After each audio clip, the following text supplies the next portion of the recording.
반갑습니다. 와룡봉추입니다. 2월 9일 일요일 저녁인데요. 주말들 잘 보내셨습니까? 오늘 요번에 지금 살펴볼 내용은 이번 주 증시 전망, 어떤 일들이, 긍정적인 일들은 어떤 것들이 있고, 부정적인 부분들은 어떤 것들이 있으며, 추후 우리가 확인해야 될 요인들은 어떤 것들이 있는지, 그런 것들을 조금 간단하게 살펴보도록 하고, 이번 주 관심을 가져볼 만한 섹터들에 대한 얘기도 조금 해보도록 하겠습니다. 얘기를 들어보시고 도움이 되셨다고 생각되시는 분들은 구독, 좋아요 한 번씩 눌러주시면 감사하겠습니다. 자, 그러면 달려보겠습니다. 자, 먼저 이번 주 증시와 관련해서 우리가 살펴봐야 할 내용들입니다. 먼저 중국 내 사망자 증가율의 감소 여부입니다. 이게 이제 추이가 어떤 모습을 보일 것이냐라는 건데, 어제까지 사망자가 계속해서 증가율이 계속해서 늘어나고 있는, 기울기가 급해지고 있는 상황에서 오늘 살짝 기울기가 완만해지는 모습을 보였어요. 완만해지는 모습을 보였는데, 이게 내일 모레 계속 추세적으로 약하게 흘러갈 것이냐, 이렇게 완만하게 해서 사망자 증가율이 줄어들 것이냐, 아니면 계속해서 살짝 꺾였다가 다시 증가율이 커질 것이냐, 이제 그 부분을 우리가 조금 더 지켜봐야 된다 라는 부분이 하나 있을 것이고, 두 번째, 이 부분과 관련해 가지고 연결되어 있는 부분이, 내일부터 중국 대부분 기업들이 업무를 재개하죠. 춘절 연휴가 대부분 끝납니다. 중앙정부에서는 공식적으로 2월 3일부터 춘절 연휴를 끝내고 공식 업무를 개시를 했습니다만, 상당수 지방정부들에서는 2월 9일까지 춘절 연휴를 주었죠. 그래서 내일부터 본격적으로 상당히 많은 기업들이 업무를 재개하게 됩니다. 이렇게 됐을 때 감염자의 증가 속도, 그리고 사망자 수의 증가 속도, 이 부분들이 연관 관계를 가지고 조금 더 늘어날 가능성도 배제할 수 없기 때문에 우리가 이 부분도 체크를 항상 해봐야 되는 부분이다. 다만 추석이란다. 죄송합니다. 설 명절 직전부터 제가 그 말씀을 드렸던 것 같은데, 대략적으로 2월 첫째 주 정도가 피크가 될 것이다 라고 말씀을 드렸고, 그 피크가 지나고 나면 그 뒤로 한두 번 정도의 충격파는 나올 수 있다. 그러나 그 충격파가 우리가 지지난주에 겪었던 것처럼 그렇게 큰 충격파는 이제는 없을 것으로 보여진다. 피크는 지나갔다. 지난 월요일로 피크는 지나갔다. 제가 그 말씀을 지난주 계속 드렸습니다. 그렇기 때문에 아마도 충격파들이 한두 번씩은 있을 거예요. 이게 한 번씩 증가한다라는 얘기가 나오게 된다면 충격파가 있겠지만, 그전과 같은 충격파는 나오지 않을 거다. 전체적인 추세는 일단은 저점을 찍고 상승하는 추세로 갈 가능성이 높다라는 부분 결론적으로 하나 말씀을 드리고요. 그 다음 이번 주에 파월의 금리 관련 발언이 이번 주에 나올 걸로 보여집니다. 인사청문회와 관련해가지고 상원 하원에서 발언이 다 있기 때문에 금리 관련해서 미국 경제에 자신감을 표명하면서 금리 동결 이야기를 꺼낼지, 아니면 이번 신종 코로나 사태를 우려해서 혹시라도 금리를 내릴 가능성에 대한 대비도 있는지에 관련된 발언이 중요합니다. 둘 다 어떤 식으로 나오더라도 시장이 어떻게 반응하느냐에 따라서 달라질 수는 있는데요. 일단 제가 보는 시각에서는 지난번 발언에서 파월이 신종 코로나 확산을 조금 우리가 눈여겨봐야 된다라는 쪽의 발언이 한번 있었던 걸로 봐서는 금리 인하와 관련된 발언이 나올 가능성도 있습니다. 그러면 혹시나 이 금리 인하 발언이 중국의 경제 성장률 저하에 대한 우려 때문에 하락하는 쪽으로 갈 가능성도 있습니다만, 이게 뭐 제가 섣불리 이거 예측하기가 좀 어려운 부분이기는 합니다. 이 부분은 뭐 어떤 전문가도 예측하기가 참 쉽지 않은데, 이 시장이란 이것 관련한 부분에서는 제가 볼 때는 일단은 이것 관련해서, 신종 코로나 관련해서 금리 인하 발언이 나온다라고 한다면 아마도 시장은 중국의 이 추가적인 경기 부양책 기대되고 있는데 요번 주에 또 기대가 좀 되는데 이 부분과 같이 연결을 해서 시장에서는 환호를 할 가능성이 조금 더 무게를 실어 본다. 제 개인적으로는 그렇게 말씀을 드리고 싶습니다. 일단 금리 인하 쪽에 관련된 발언이 나올 가능성 하나, 그리고 그 부분을 시장에서 지금 요번 주에 나왔던 얘기 중에 어젠가요? 나왔던 얘기 중에 중국의 이번 1분기 경제 성장률이 0%까지도 지금 얘기가 나왔어요. 이렇게 되면 사실 좀 문제가 크죠. 오늘 그리고 뭐 우리나라의 중국인 관광객이 하루 5천여 명 정도밖에 되지 않는다. 뭐 급격히 줄었다. 뭐 이런 얘기들도 지금 나왔기 때문에 사실 경제적인 부분에서는 좋지 않은 부분이 맞습니다. 이 신종 코로나의 확산이 지금 경제적으로 타격을 주고 있는 부분이 분명히 맞습니다.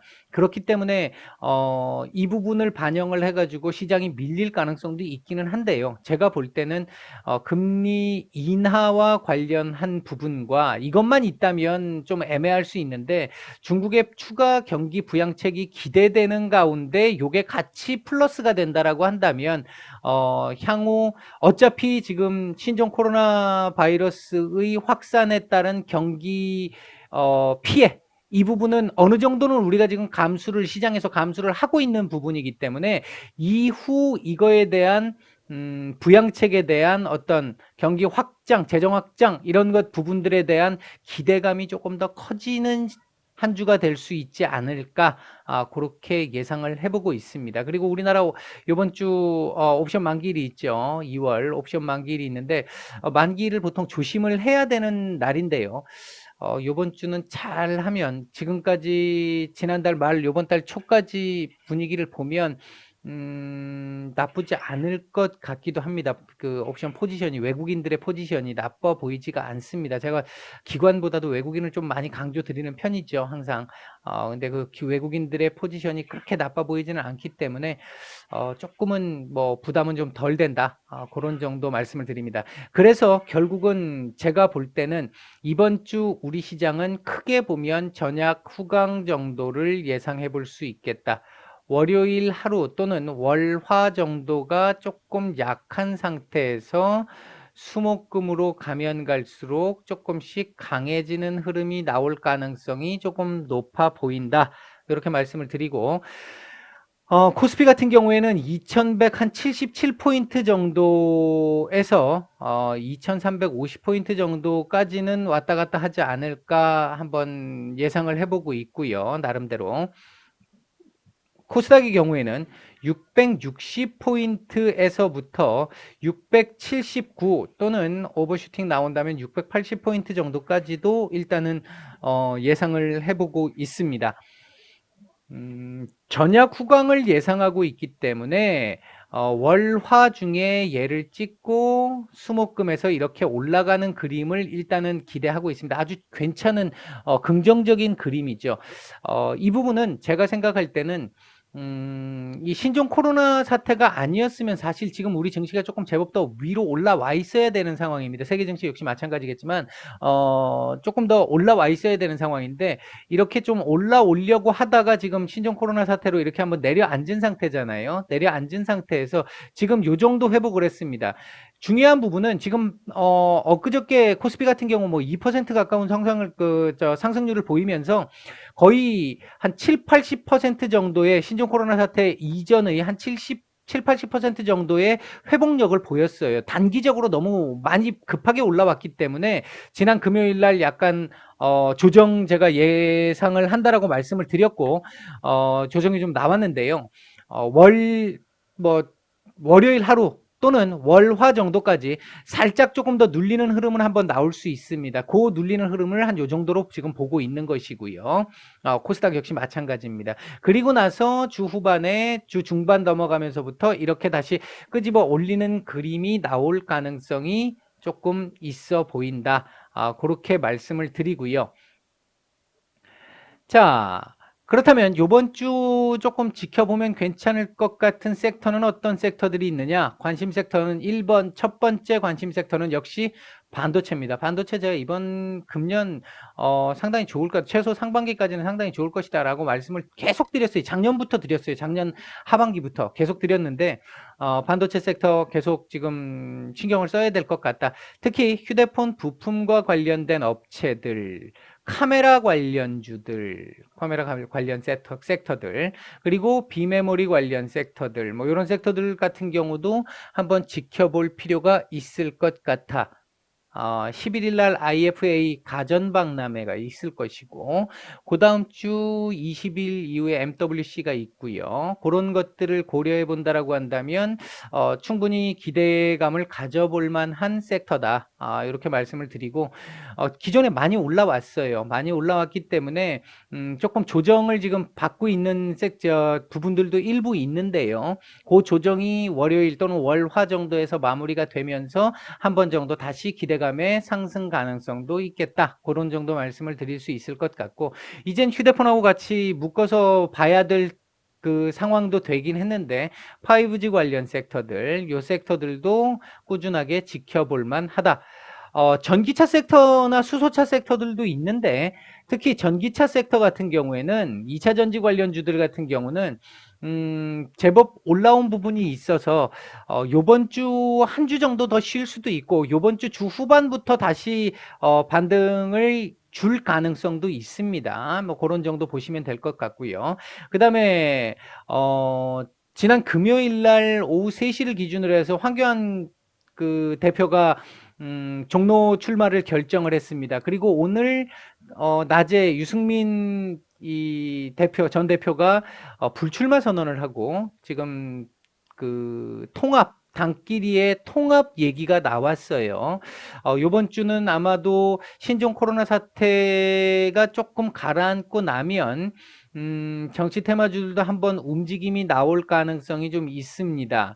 제가 지난주에 금요일 날 저희가 황교안 대표 관련주를 사실 진짜 정치 관련주를 제가 그렇게밖에 못 먹고 판 적이 없는데 일단은 한번 돌다리도 두드려 보고 가자라는 심정으로 일단은 한번 잘라냈습니다. 이제 다시 좀 한번 봐야 될 그 상황이 될 것 같기는 하고요. 다만 위험한 섹터는 그러니까 위험한 종목들 이렇게 이 정치 테마주들 같은 경우에는 아무래도 상대적으로 상당히 위험한 종목들이 많습니다. 자신 없는 분들은 이득만 생각하고 무조건 들어가실 게 아니라 리스크를 보면서 들어가셔라 말씀을 드리겠고, 이미 막 그날 당일날 내가 봤는데 이미 이만큼 올라가고 있어, 막 5%, 7%, 10% 올라가고 있어. 그러면 손 안 대시는 게 맞아요. 눌릴 때 기다리셔야죠. 그 위에서 잡으면 한 번씩은 어쩌다 한 번씩은 뭐 몇 프로 정도 먹을 수 있겠죠. 근데 결국은 그것 때문에 문제가 크게 발생을 합니다. 그러니까 그 부분들은 알지 못하면, 내가 잘 모르면 안 하시면 돼요. 그러면 잃지는 않잖아요. 아니면 공부를 좀 하셔야 되고. 무조건 내가 알고 사야지, 모르는데 그냥 남들 괜찮은 것 같아, 그냥 어설프게 내가 알고 있는 거 가지고 이거 정치 테마주 그냥 갈 거야 하고 그냥 사시는 건 안 된다는 거죠. 그러면 자기 소중한 자산, 자기 날림 그냥 녹습니다. 참 여러 번 말씀드리죠, 잔소리처럼 제가. 근데 그럼에도 불구하고 여러분들 자산을 지키기 위해서는 그렇게 하시는 게 맞습니다. 저희는 지금 정치 테마주를 다른 분 것도 가지고 있어요.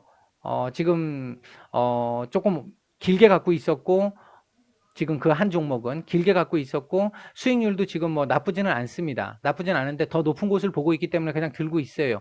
엊그저께 팔았던 부분은 길게 본 것은 아니었기 때문에 잘라냈던 것인데, 이렇게 제가 지금 이 말씀을 드리는 이유는 제가 보통 VIP 방의 종목이나 이런 거 말씀을 안 드리잖아요. 근데 지금 제가 이렇게까지 말씀을 드리는 이유는 알고 나름대로 전략을 똑같은 정치 테마주지만 얘는 중장기로 볼 종목이고 얘는 중장기보다는 짧게 끊어 간다라고 보고 각각 따로 대응을 했다는 겁니다. 제가 지금 그렇게 하고 있는데 여러분들도 그렇게 보고 하셔야 돼요. 물리니까 장기로 간다. 정치 테마주는 절대로 그렇게 가서는 안 됩니다. 지금 이제 4월 총선인데 유통기한이 얼마 남지 않았어요. 그렇게 길게 남지 않았습니다. 그 부분 항상 생각하시고요. 한번 꼭지에서 잘못 잡아서 밀리면 회복하는데 정말 많은 시간, 오랜 시간이 걸립니다. 그거 하나 생각을 해주시고, 그 다음에 이제 중국 소비주들, 요 부분은 다음 주, 아까 제가 말씀을 드렸던 그 2월 10일부터 중국, 그러니까 내일부터 중국 대부분 기업들의 업무 재개와 관련해가지고 사망자 증가, 감염자 증가율, 사망자 증가율 여부에 따라서 조금 감소하는 부분들이 나오기 시작한다. 증가율이 떨어지기 시작한다. 증가율이 둔화되기 시작한다라는 부분만 조금 보인다라고 한다면 중국 소비주들 같은 경우는 지난 목금 정도에서부터 차별적으로 조금씩 올라오기 시작을 했죠. 이번 주는 조금 기대를 한번 해볼 수도 있을 것 같습니다. 다만 얘도 만약에 또 한번 급하게 이렇게 증가하는 모습을 보인다면 조금 조심을 해야 돼요. 그러니까 얘는 상당히 좀 조심조심 하면서 봐야 될 섹터이긴 하다. 그러니까 초입 부분이다. 관심을 가져야 되는, 다시 관심을 가져야 되는 초입 부분 정도쯤 된다라고 보시면 될 것 같습니다. 요번 주, 요번 주 상황은 그렇게 크게 나쁘게 보고 있지는 않지만 지금 현재 전 세계 글로벌 세계의 경제 상황이, 신종 코로나 바이러스의 확산 여부에 따라서 너무 많이 변동성이 커질 수 있기 때문에 그 부분은 감수를 하고, 항상 머릿속에 인지를 해놓은 상태에서 다른 부분들을 대응을 고민을 해야 되는 그런 관심 갖는 부분들도 마찬가지고요. 이제 그렇게 생각을 하시면 될 것 같습니다. 이번에는 이번 주 증시 전망과 관심 섹터들에 대해서 말씀을 드렸습니다. 도움이 되셨다고 생각되시는 분들은 좋아요, 구독 한 번씩 눌러주시면 감사하겠습니다. 내일 뵙겠습니다. 마칩니다.